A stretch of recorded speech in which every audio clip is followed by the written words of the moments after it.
We hope every dad had a wonderful Father's Day, and one Virginia man celebrated by going viral. You may have seen this. The Petersburg native conversation with his 19-month-old has been shared over 1.5 million times. As Kelly Avilo reports, the pair starring in their own commercial now. Really? I thought the same thing. Baby Kingston gives his take on hit TV show Empire's season finale, watching it side by side with Daddy. So I'm kind of looking like this, and I look off the couch, and he was kind of standing on the floor. He was looking like he understood what I was talking about. I said, "You feel me, man?" And he crawls up on the couch. Yeah. Kingston certainly had his thoughts on how the drama played out, candidly critiquing the show with his dad, who also happens to be a stand-up comedian and actor.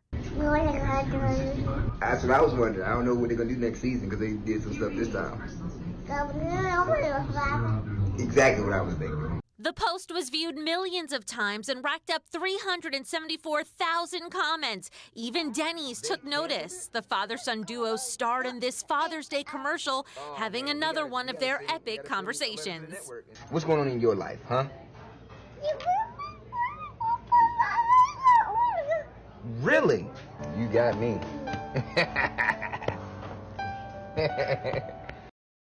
I love that so much. And so expressive, I know. He's just- going to be a hand talker. I know. I love it. I love it.